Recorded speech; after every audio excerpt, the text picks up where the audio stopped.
በትግራይ የተፈራው እውን ሆነ።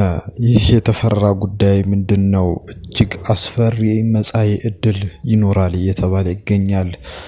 ስለዚህ ጉዳይ የምንነግራችሁ ነገር ይኖረናል። ሰብስክራይብ አድርጉን። በቀጥታ ወደ ጉዳዮቻችን እናልፋለን። ቪዲዮን ላይክ በማድረግ ይህን ቪዲዮ መከታተል ጀምሩ። በቅድሚያ ስለ ጽምዶ ዓላማ በተመለከተ አንድ የትግራይ ከፍተኛ አመራር ሚስጥሩን አፈንድተውታል። እኚህ አመራር ጽምዶ ተብሎ በሚታወቀውና በኤርትራ መንግስት አስተባባሪነትና በኢትዮጵያውያን የተቃዋሚ ታጣቂ ኃይሎች ተባባሪነት እየተንቀሳቀሰ ያለው ጥምረት ከበስተጀርባው ምን አይነት ዓላማ አለው የሚለውን ጉዳይ እኚህ አመራር በትግረኛ ፍረጥርጠውታል። እኚህ አመራር የተናገሩት ነገር በእጅጉ ሊያስተዛዝብ ወይም ሊያነጋግር የሚችል ነጥብ ነው።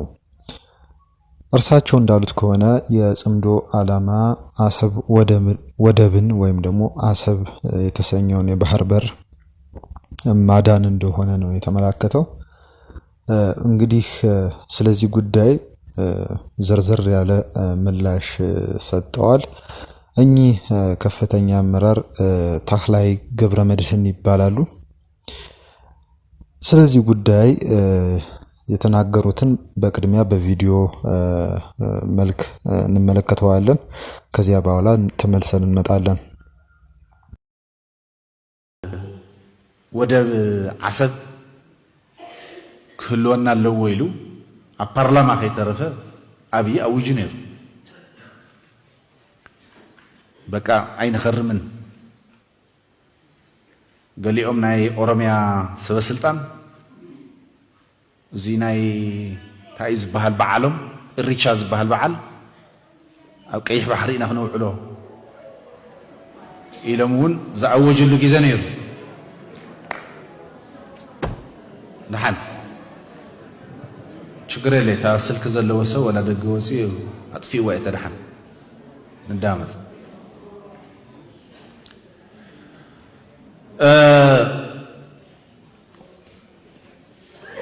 ታኩናት ለይትተርፍ لنبرت تمثل نيرا كل سراويت نايز عدي عزازي يزول يخون بوليتيكا مرح يخون أبدق أو إمباسي الصرح يخونو بزعرة عسب بزح تزاري ولا كاولو مناقا كجمهور واعي متابينات لنا لمن تاي تريفا يمسلوكم لمن تاي تريفا سلا ليدا ليه عسب سلا ليدا ليه تبحر سلا زيدا ليه تصمري أتنكيرا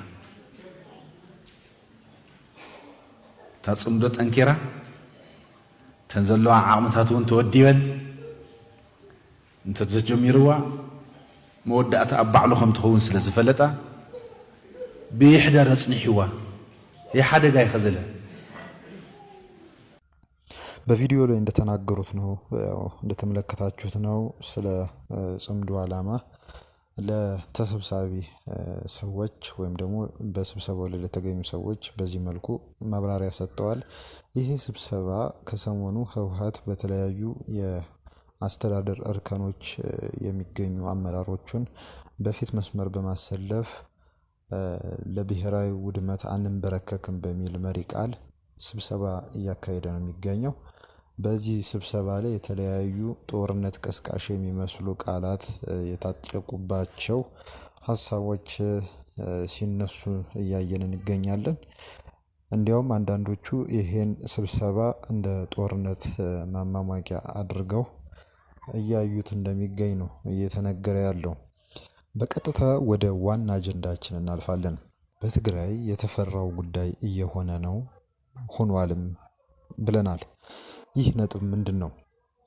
በትግራይ ክልል ውስጥ አዲስ አዋጅ ታውጆ ስራ ላይ ከገባ ይህም አዋጅ ደግሞ የወጣቶችን አፈሳ እያጧጧፈ በሚገኝበት በርካታ ጊዜያት ተቆጥሯል።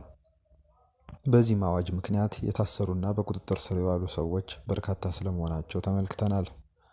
በይፋ ፍርድ ቤት የቀረቡትን ሳንቆጥር በሌሎች አካባቢዎች በአፈሳ ምክንያት ብቻ እየታሰሩ ወደ ወታደራዊ ማሰልጠኛ የሚጓዙ ጥቂቶች አይደሉም።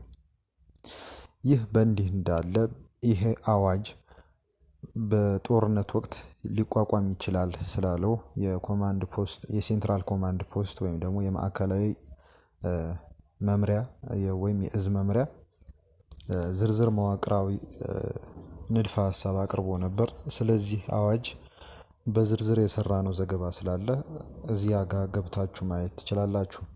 ነገር ግን ወደዚህ መንደርደሪያነት ይሄን ጉዳይ ያመጣ ነው ምንድነው?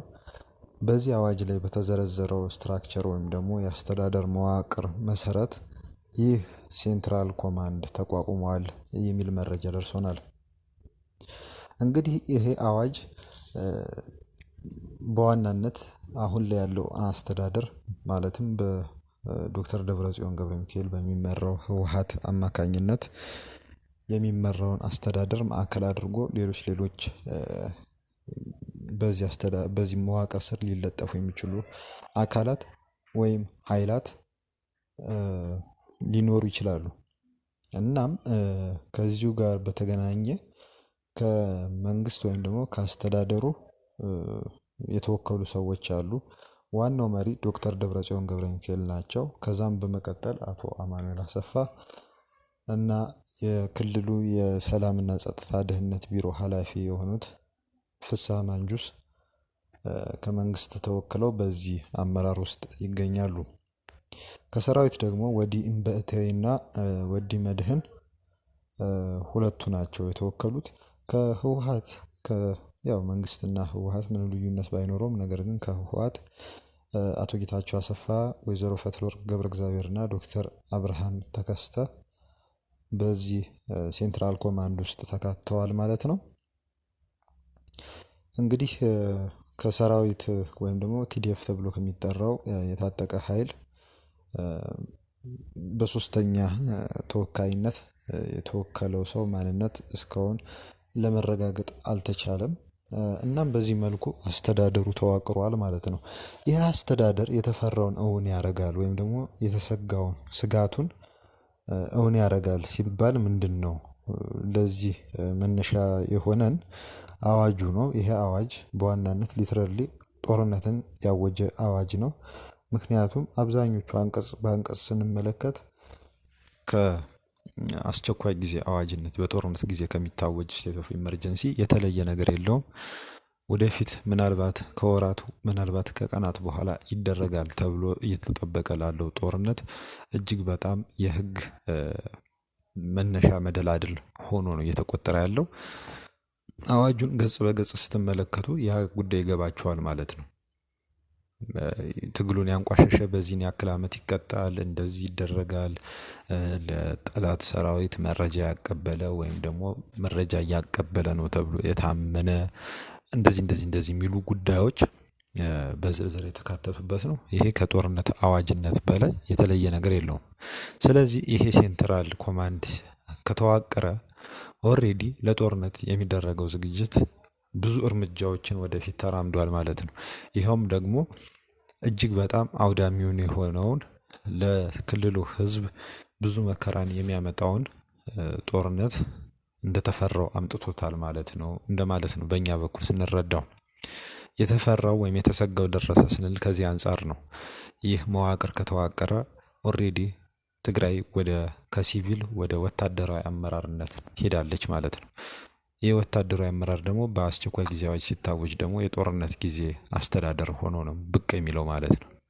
ስለዚህ የተፈራው ነገር ሆኗል። ይሄ አስተዳደርም መጥቷል።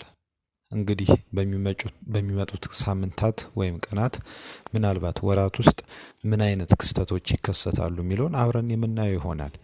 ከዚሁ ጋር በተገናኘ የጦርነት ስጋት የለም፣ ዝም ብሎ ብልጽግና ወይም የፌደራል መንግስት የሚያወራው ጉዳይ ነው ለሚሉ ከዚሁ ጋር የተገናኘ መረጃ ማንሳት እንችላለን። ህዝባዊ ወያነ ሓርነት ትግራይ የድሮን ጥቃት ስጋት አለብኝ በማለት የተለያዩ ስብሰባዎችን እንደዚሁም ደግሞ በክልሉ አስተዳደር ውስጥ ያሉ ደግሞ በምክር ቤትና በካቢኔ ደረጃ የሚደረጉ ስብሰባዎችን አንደርግራውንድ ወይም ደግሞ የተቆፈረ ዋሻ ውስጥ እያደረገ እንደሚገኝ ተነግሯል።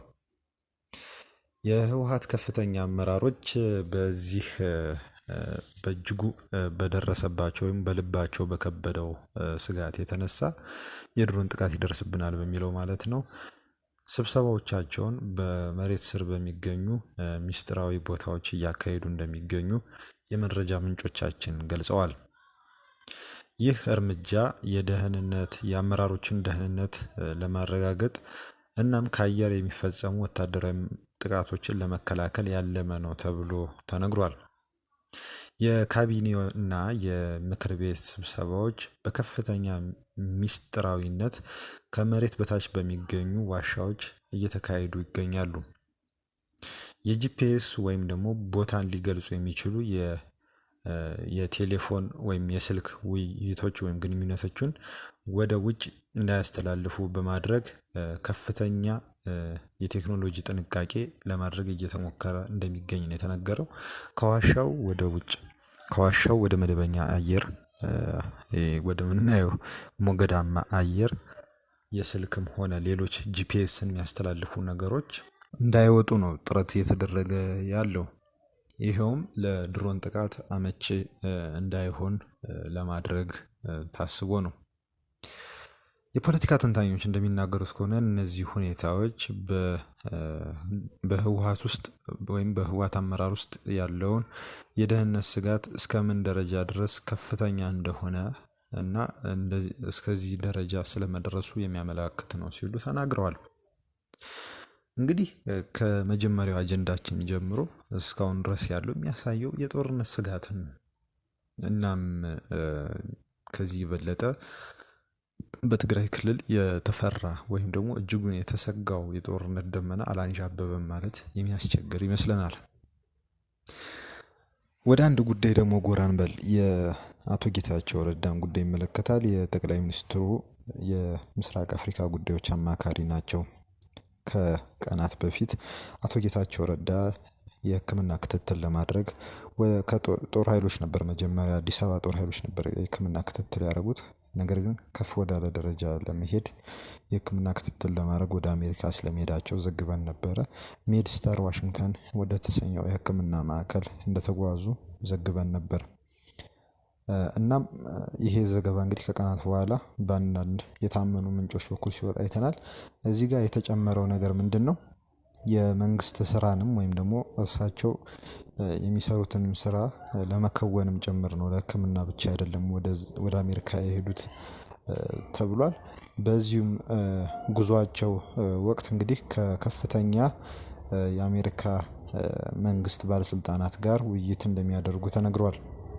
በአሁኑ ወቅት አቶ ጌታቸው ረዳ በጥሩ የጤና ሁኔታ ላይ እንደሚገኝ ተናግረዋል። በዚሁም መሰረት በቀጣይ ሳምንት ወደ ሀገራቸው ይመለሳሉ የሚል መረጃ ነው የተላለፈው። በሌላ በኩል የቲዲኤፍ ከፍተኛ አዛዥ ከሆኑት ውስጥ አንዱ ጀነራል ዮሐንስ ናቸው። ጀነራል ዮሐንስ ወይም በቅጽል ስማቸው ጆን መዲድ በመቀለ ከተማ ዲያስፖራ መንደር ከሚገኘው ቢሮአቸው እንዲሁም መኖሪያቸው አካባቢ የቢሮ እቃቸውና ንብረታቸውን ጭነው በሐምሌ 15 ቀን 2018 ዓ.ም በመኪና ከዛ አካባቢ ስለመውጣታቸው ወይም ስለመልቀቃቸው ተነግሯል። በትላንትናው ዕለት ማለትም ሐምሌ 16 ቀን 2018 ዓ.ም ደግሞ በዚህ አካባቢ በጽህፈት ቤታቸው አካባቢ የቀሩ ወረቀቶችን እና ዶክመንቶችን ሲቃጠሉ ስለመዋላቸው ነው እየተነገረ ያለው። ይሄ ጉዳይ ከአካባቢው ከመራቅ ባለፈ ቅድም እንዳየነው በህወሓት ሰዎች ዘንድ እንዳለው ሁሉ በወታደራዊ አመራሮቹ ዘንድ ያለውን የደህንነት ስጋት እንደሚያመለክት ነው የተነገረው።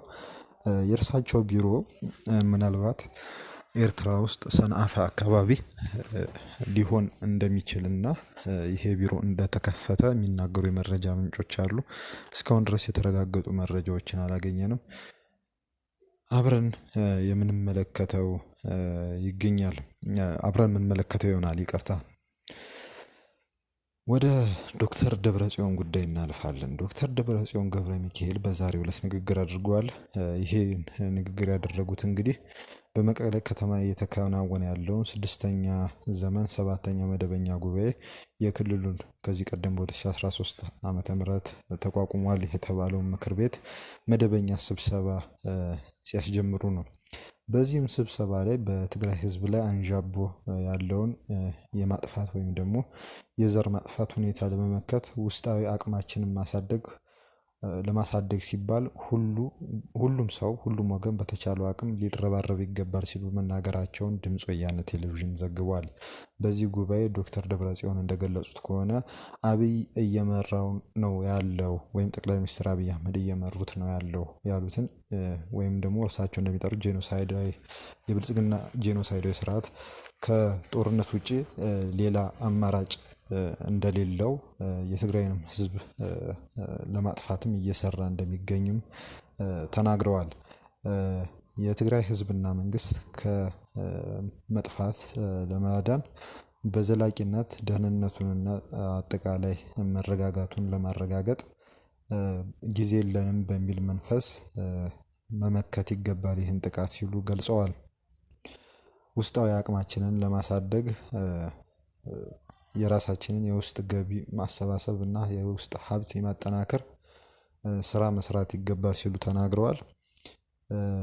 የብልጽግና ጄኖሳይዳዊ ስርዓትን ለመመከት ራሳችንን ለማጠናከር የትግራይን ህዝብ ደህንነትና ሰላም ለማረጋገጥ ወጣቶች አምነው ከመንግስት ጋር ሊሰለፉ እና ለመስራት እንደሚገባቸው ተናግረዋል።